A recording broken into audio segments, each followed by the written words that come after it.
today I have a very special guest with us. Mark was my third coach I ever hired. He now currently works for the Habra Police Department, and he has a great story about how fitness saved his life because he was shot in the line of duty. But I'm not going to tell this story. I'm going to let Mark tell it. Mark, how are you today? Thank you so much for coming on. I'm doing well. I'm so happy to be here. Good to be back at the gym and see how things are going. Yeah. But I was stoked when you hit me up about being on the podcast. I'm like, oh my goodness, this is going to be epic. I know. I'm so happy to have you on here. And you have a great story about how fitness saved your life. And I can't wait to dig into this more. So do you want to just get right in and tell the story? Yeah. So let's get into it. So I'm a police officer for the Habra Police Department. I was working patrol on August 6th of 2021. It was a Friday. Pretty slow day. I mean, I was responding to calls. This is about 6 o'clock was my start of shift. And then 7:30, the call came out about a road rage incident that occurred on the freeway. What happens when somebody calls 911 if they're away from home? It'll go to their home. That 911 reaches a dispatcher in their area. Okay. And then they can direct the call wherever it need be. But so this lady's driving home. She feels like somebody's following her. And this guy's very aggressive driving. She has no idea who he is. She is coming home to La Habra, and she's directed by the dispatcher to go to the police department. Mm-hmm. And usually those kinds of things, people go away, they get scared. Mm-hmm. It dissipates, basically. Right. So myself and my partner, we get called to the scene, and they're parked in front of the police station. And unknown to me, the driver, the person pursuing this guy, he hopped out of his car and then he stood in front of the police station trying to get into the police station. They had just closed the doors to the front door, and I walked up. My partner directed me like, "Hey, go talk to him." I had no idea again. So I go up to him, kind of like startle him because I came up from behind. I'm like, "Hey, what are you doing here?" And he's like, "Hey, I need some help." I'm like, Okay. Let me go deal with this, and I'll be right back. So I turn around, and I start walking away from him. My partner's like, "Hey, why don't you get him to sit down?" And then she yells, "Gun!" And I'm turning around, and I get maybe like a third of the way to getting back to facing him. I have my gun in my hand, and then lights out. I felt like I got kicked by a mule, and I'm down on the ground. There's like two stairs. I remember being on the ground, looking up, and I'm like, "Did I just get shot?" And I saw him. I very much remember. I mean, I remember very little of the whole situation. Right. After that, look up, see the gun pointed at me, and then I remember looking back up and then seeing him on the ground, just either gone or about to be gone. Mm-hmm. So I don't remember guns going off. I don't remember, basically like feeling the besides a kick. And then once I kind of knew that he was gone or like the threat was over, I kind of just passed out. It was funny because your body, talking to a lot of people that have done or been involved in these kinds of situations, basically when you know the trouble is done with, the fight is over, your body will just de-escalate and just come down. And so you're a lot calmer. And your body just focuses on like, okay, figure it out. But people would ask me like, how was it painful? Was it painful? I'm like, yeah, it was a 10 out of 10 out of pain. Of getting shot, yes. Exactly, yeah. So, like, I remember just feeling like this hot, like, poker going through me. And, interesting. Yeah, I'm like, you don't realize it, like, but it went into my, just above my vest on my right side, went through just inside of my shoulder. So, like, there's this, like, if you were wearing a tank top, right outside where your tank top would be, and then went sideways through my body. And they call it a widowmaker because if you get shot inside, that basically kills anybody. But all things considered, it missed my heart, it missed my spine. It actually broke off a piece of my spine on the inside of my spine. Wow. It missed my aorta, and it came out on my left side and the other side of my spine, and is lodged into some vest that's sitting in some closet somewhere in Orange County. So I don't have it. I want to get that bullet, but he shot me once. My partner she was standing on the street, had the car. She was talking to the girl, the victim, and she immediately responded, shot him 3 times, got him in the hip, got him in the chest, and then got him in the head. Wow, 3 for 3. Yeah, and I guess, I mean, I don't remember, like I said, but yeah, it shattered the window. And then they had like the police dog confirmed that he was gone. big long thing. And they ended up dragging me into off the scene and then throwing me in the back of a police car. Did they know that you were shot? Yeah, so actually, like the vest didn't catch it. They knew that. My corporal is a great guy. And I'm kind of trying to leave names out just for their own For sure. identity. He was like, I think he's just in shock. And I'm like, no, I'm most definitely shocked. So it was funny because of I didn't want to touch the area, but I was like reaching, trying to move the vest so he could see it. And my eyes are closed the whole time, just dealing with the pain. Right. And eventually they figured out, like, yeah, he's, there's the whole thing is just getting soaked with blood. The shirt, the vest, everything. That's when you know that you're in trouble. Yeah, I think that's when the sign for the third party, and like everybody that was watching me, because you wait for the ambulance to arrive. There's like, hey, let's let the fire department deal with it. But they were smart enough to figure out, like, hey, this is going down badly, and I couldn't breathe because it popped the lung on my right side. Oh my gosh! And so it was a lot of. I grew up with asthma, so you feel like you're just losing the ability to breathe every single breath you have. Mm-hmm. And so they throw me in the back of the police car and they drive me straight to UCI in Orange. And my buddy, he's like, hey, you gotta lay down. We're trying to keep you alive and everything. And I'm like dying. I'm grabbing the bars in the window on the back of a patrol car. I'm like, I need to breathe, like trying to get the wind from we were driving like 90, 100 miles per hour down the freeway. Yeah. And it was awesome because everybody from Orange County shut down the freeway, all the police departments. Wow.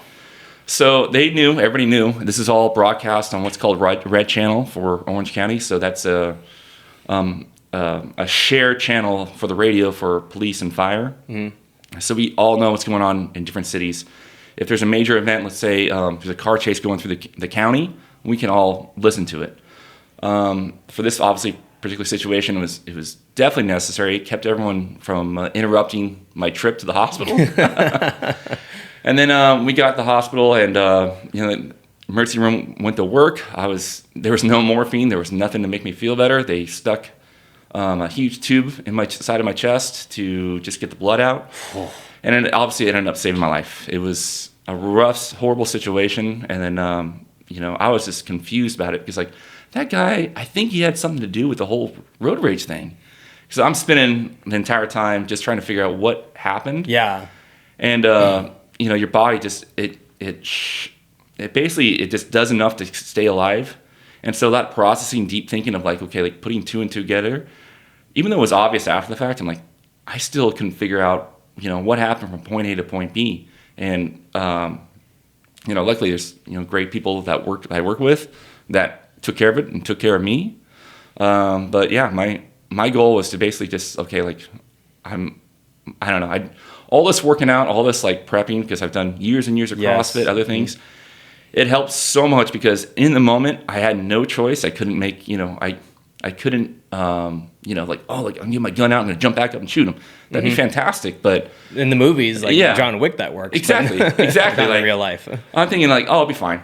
And then the whole thing is basically I had done all this prep work and they have something in police work called lifetime fitness. Mm-hmm. And it's the idea of like, hey, like you have to be fit no matter what.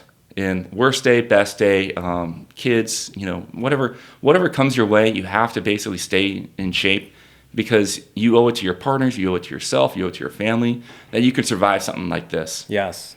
And, like I had done CrossFit up until the academy, then after the academy, and I was coaching for Red Wolf. Mm-hmm. And it was such a blessing because it became a situation which I absolutely needed it, and there was nothing I could do about it. In the moment, I couldn't save myself in the moment. Everything I did prior leading up to it, the 10 years of working out like crazy, was the reason I survived. My body was able to sustain that amount of damage and come back. So I spent a week in the hospital, and people were like, okay, like, well, we want to get you out of here, and some doctors were like, you should stay, you should spend a longer time. But I felt it like, okay, it's important to me, it's important to my family, it's important to my police department that I walk out of here. And it shows that this guy got me, but it wasn't a win for him. Yeah. So And then long story short, the whole thing, this is a long story. The whole thing was the guy was, what I heard, he had a history of drug dealing, gun sales, just a straight up bad guy. And so this girl, she was leaving work that day. She was leaving from a pharmacy. And so nobody knows exactly why he was doing it, but I think what was going on, he was going to either rob her, kidnap her, take her back to the pharmacy, either force her to open the place up or just get access to it so he can get into pharmaceutical pills and so he could sell those things Right. as well. That makes sense. So that's the thought process behind it, but also he was on tons of drugs at the time. So if anyone wants to get in a gunfight in front of a police station, probably a bad idea. You don't want to do that. But, you know, it took a long time to realize, like, okay, like, I'm okay. Everything worked out as it should have. I couldn't have done anything more to prep.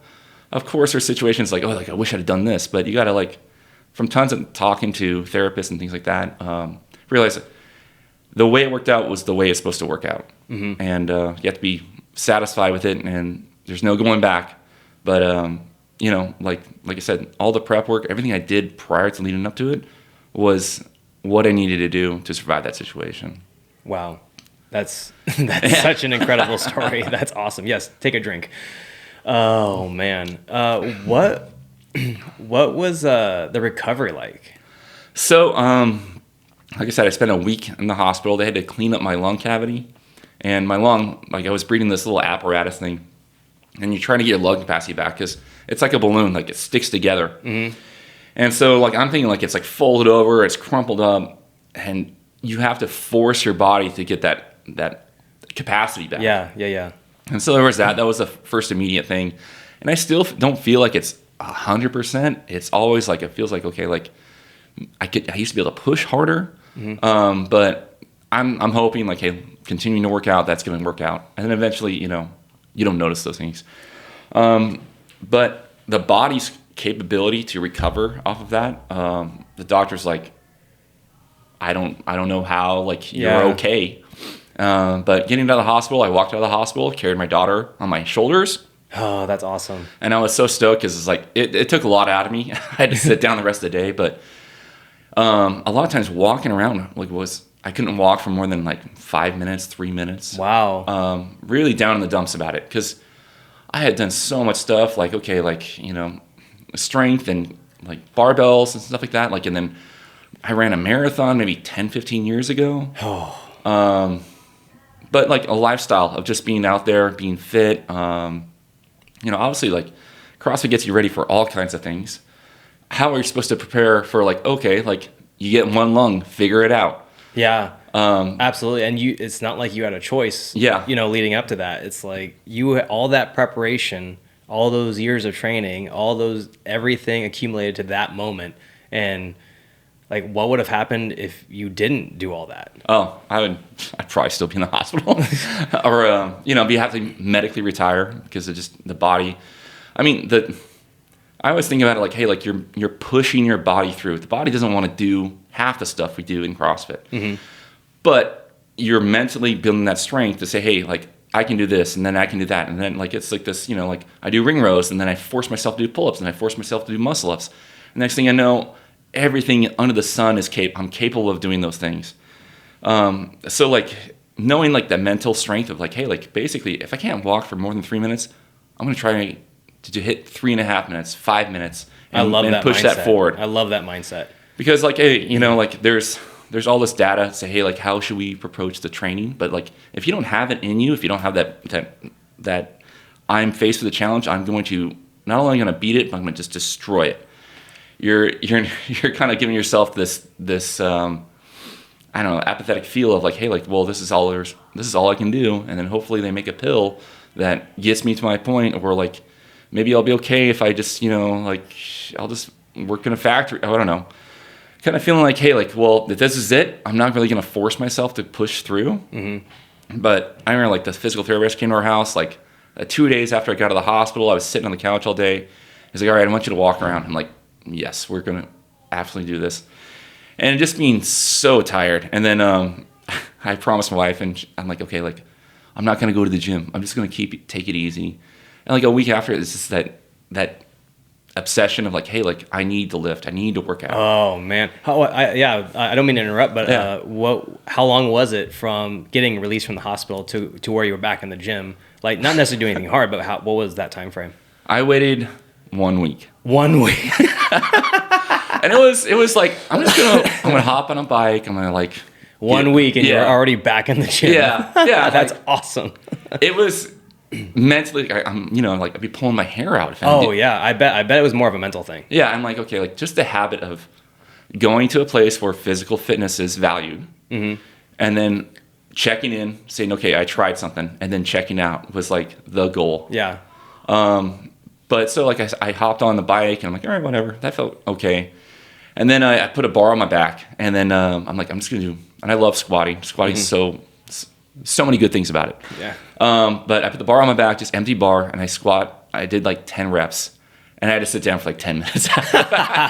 That's awesome. But you did it. Yeah, I'm like, okay. You could physically do it, Okay. which I think is incredible after a week. I mean, you were literally released. Yeah. A week later, you're already squatting a barbell. Like, that's insane to me. Yeah, I'm like, and there's no guide. Nobody, the doctors would call me like, hey, do you feel like, hey, you're supposed to come in, but it sounds like you're doing okay. The physical therapist gave me those notes. And I'm like, I think it'll be good. And so like a lot of it was just basic walking, just to build like, hey, like asking the lung to do something. Yeah. And it wasn't like, hey, I'm going to crush it. I'm going to try and go, 1 minute of sprinting. It was like, okay, minimum effective dose. What can I do today that was harder than yesterday, but not, feeling like I need to run this marathon today? Yeah, I love that. So, a lot of that mindset was like coming from years and years of working out with you guys. And it took time to build that mindset. Oh yeah. Yeah. It's like this, maybe an immature mindset of like, hey, like I need to crush myself every single day. Mm-hmm. I used to think like that. Yeah. And there's gains to be made. There's all kinds of abilities you'll gain and strength you can gain. But at some point it's like, hey, this is no longer sustainable. So from taking that mindset of pursuing like, hey, like I want to be able to lift again. I was like, I just want to pursue my goals again. I've always had like, okay, like what do I want to do this year? And, 1 year I was like, okay, I want to squat 405. And that was the year prior to the shooting. I'm like, okay, like I put 4 plates on each side. I can squat 405. Mm-hmm. And then coming back, I'm like, okay, like all I want to do is just put the weight on my bar, put the weight on my back and just see what I can do. Yeah. And then it just built from that. So like, okay, like minor stuff, stuff like where it's upper body, it's not so systemically challenging. And I'm like, okay, like always keep like reps in reserve of like 5 to 10, or let's say 5 or 4. So it can be, I'm not pushing so hard, but also I'm just building the habit back up. Right. But yeah, so like it was maybe 6 months where I kind of felt good again. And they asked me, well, we have this thing in police work. It's called the Baker to Vegas. It's especially huge for Southern California. Mm-hmm. And it's a relay race from Baker, right on the borderline of California and Nevada, all the way to Vegas. And it's expected you're supposed to run like 4 to 7 miles depending which leg you run. Yeah. And one of my partners is like, hey, like we're doing this thing. And I'm like, you have to put me into it. And I'm like, I wasn't prepared in the slightest, but I knew like, hey, like if I have a goal, I'm gonna start swinging for it, and start training, start doing all the work for it. And I wasn't nearly as fast as I thought it would be, but like, hey, like 11 or 12 minute mile is better than walking for 3 minutes. Yes. And it's a huge jump. Yeah, so I would be doing the slowest jog, and then taking a break, and then getting back on, okay, if I could just do 2 miles, because he originally had me for 5 miles. I'm like, dude, 4 is what I can do. Mm-hmm. And luckily, I'm like, hey, like it all came together. Basically, the training was there, the mindset, and it's being like, hey, like this is for me. This is I think the understanding was like, hey, like whatever he thinks he can do, just let him do his thing. And we're not in the top tier. All these departments have rankings. They have like, okay, there's a challenge between this person, these groups, this team. For me, it was like, I just want to get this done. I just want to be able to say I ran the entire thing. I didn't stop. And the day came. Got handed the baton, and then I was off the races, and I finished it. And I was like, okay, I beat this. I totally dominated. I set the goal and I completed it. So going from like being in a hospital bed, having tubes coming out of me and being like, hey, like the nurse come in like, hey, we want to have you walk for a minute, and walking with a walker and the belt around me, like, hey, like how long is it going to take for me to get back? Am I going to be able to come back from this? Yeah. To being like, hey, like I just ran for like an hour. Yeah, that's awesome. Yeah, and everything else came back, all the, special skills, the high-level stuff of CrossFit. Like, I can do a lot of the stuff that I was doing back then, mainly not as intense, but I'm still miles ahead of where I would have been, if I never trained prior to. Yeah. But yeah, so it's like my own personal, like, my pride of it, and like, hey, like, who took a bullet and is still rocking, can handle most stuff and can chase down bad guys, hop over fences, get in a fight, and be able to win. And that's always been very important to me, and that's what I ended up doing, in police work. I feel like that's absolutely important to not only the line of work I'm in, but to my family, be able to keep up with my kids. Huge goal, and I feel like I've done pretty well with it. That's awesome. And what was the time frame between the hospital and then the race? So, how long did it? Yeah, tell us a little bit about the length of time. I was released from the hospital a week after the shooting, so that made it like August 13th. And then the race was in March, actually April. So within a year. Wow.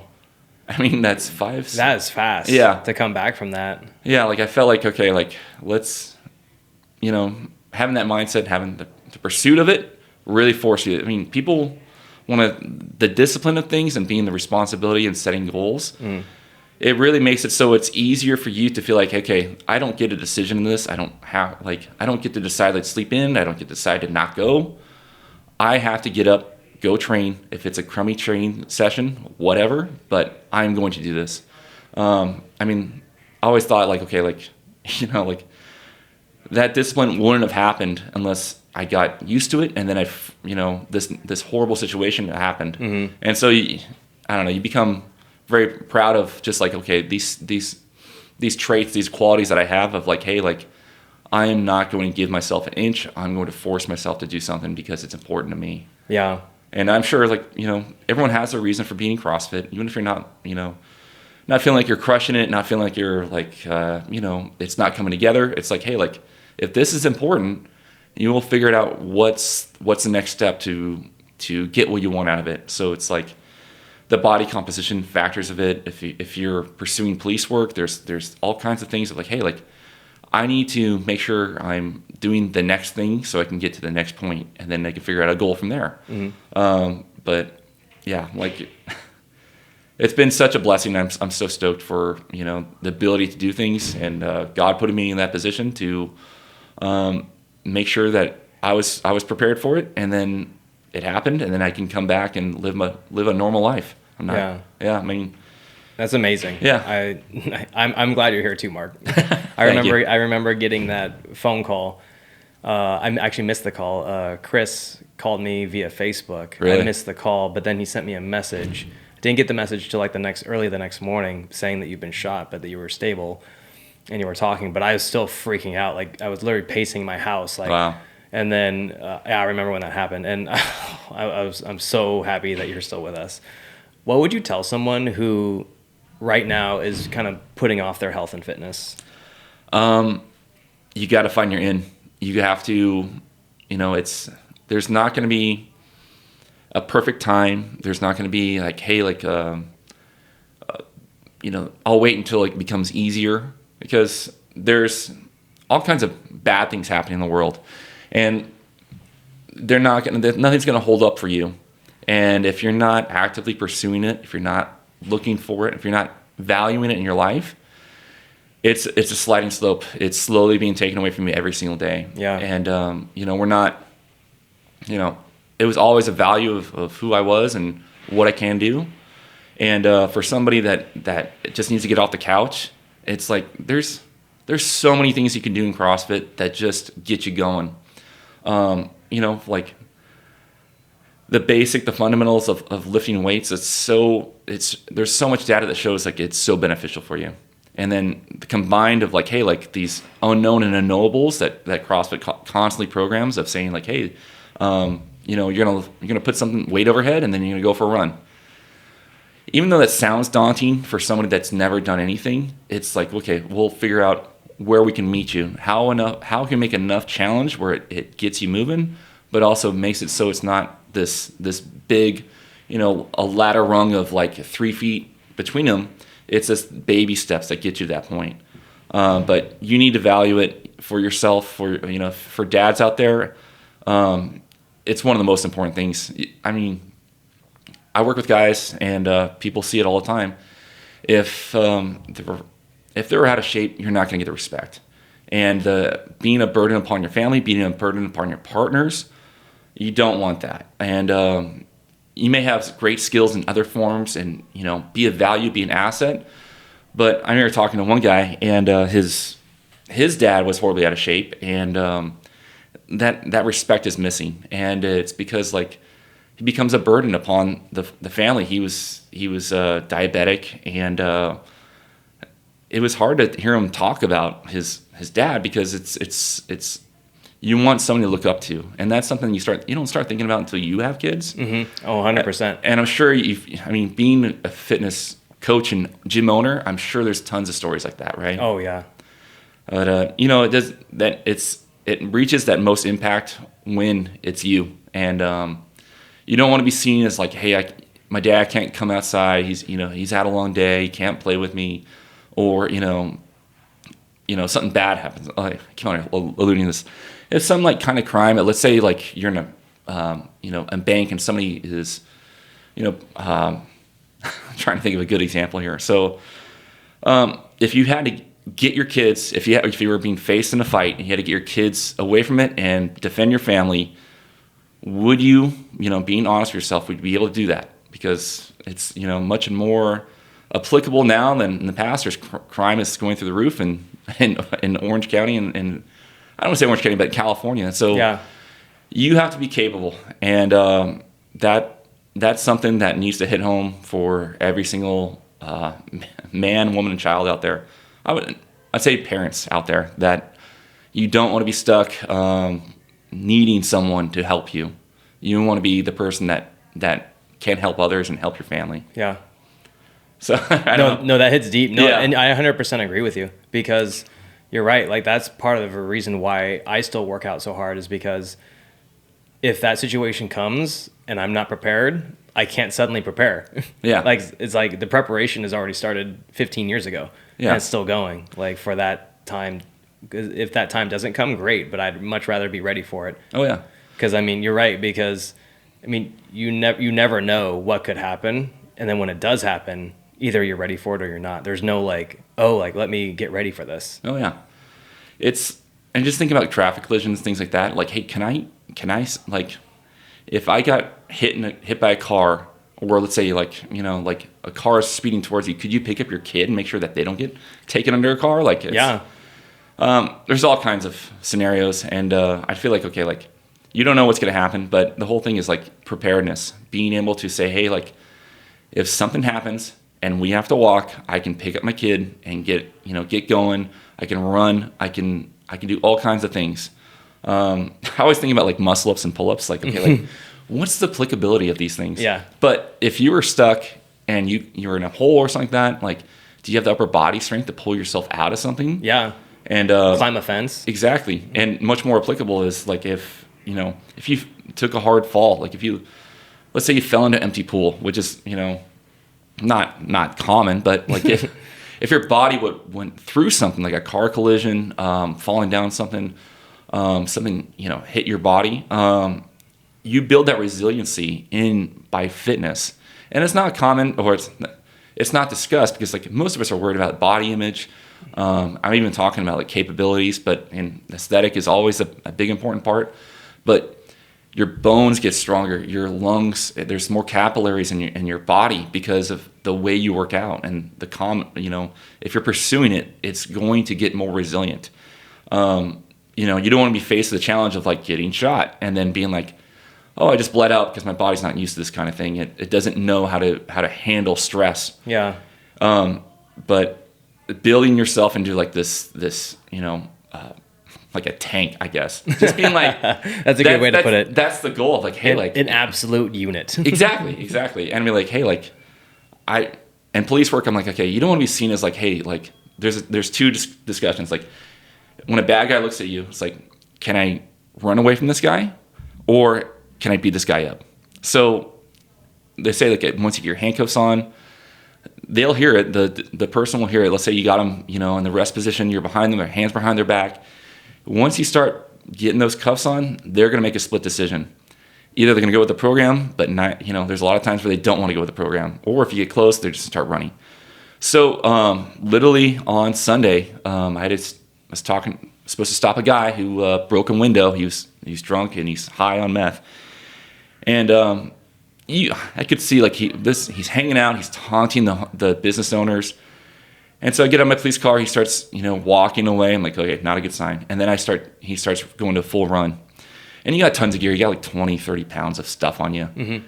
And I'm like, here we go. But because of fitness and because of how serious you take it, I'm like, I'm a 38-year-old man. I'm going to chase this guy down.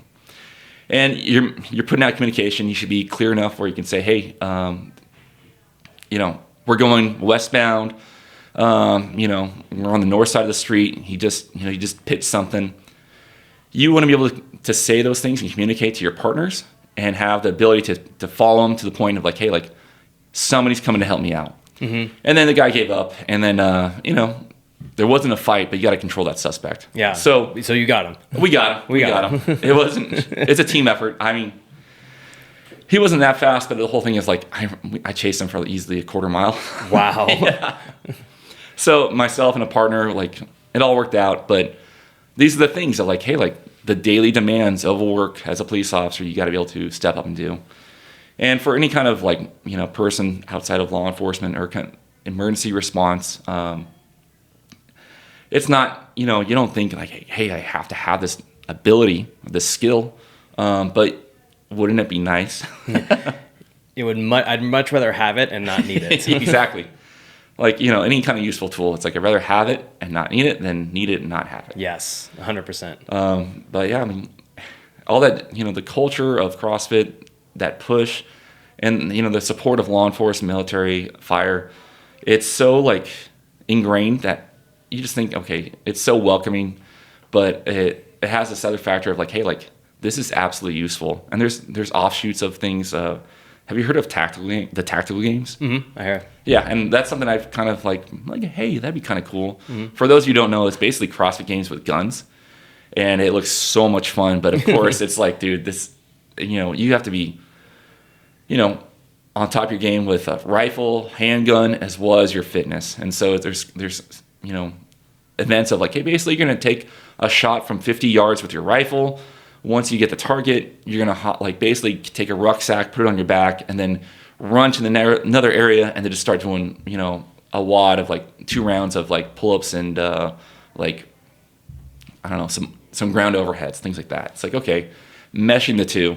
And I remember like back in the day, we had fun with those kind of situations of you wrote a good workout of like basically like Nerf gun and then a run. Yeah, that was awesome. That was such a blast. That was so much fun.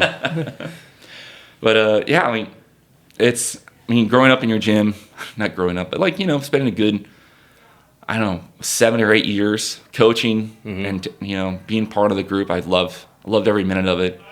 I mean, I miss it, but it's like, hey, like there's time to move on, time to do other things. Yeah, 100%. But yeah.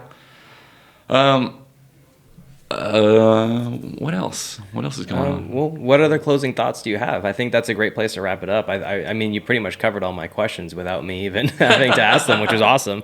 Any kind of closing thoughts you want to wrap up? If you're not part of Red Bull CrossFit, there's always something. There's some way. If there's a CrossFit in your area, if you're not in the area, find a gym. Make it a priority. Take your health very seriously because you never know when it's not gonna. When the chips are down, when things are gonna happen, and you don't have control over it. You want to be able to have that deep capacity to either survive it or, come out of it on top. So get out there, especially if you're in, any kind of emergency work, get out there and train. You guys know what you're supposed to be doing. But with that, I think that's pretty much it. Get out there and train. That's awesome. I love that, Mark. Thank you so much for coming on. That was such a great story, and I'm glad that we have this recorded so we can share this with others. I think they're going to get a ton of inspiration from this. Absolutely. Thank you so much for listening. If this was helpful, please leave us a 5-star review so we know to make more content just like this. Don't forget to follow us on social media at Red Wolf CrossFit, and also follow Mark at Snatches with Wolves. Great Instagram. Feel free to send us your questions there. Until next time, good luck. Have fun. Nailed it.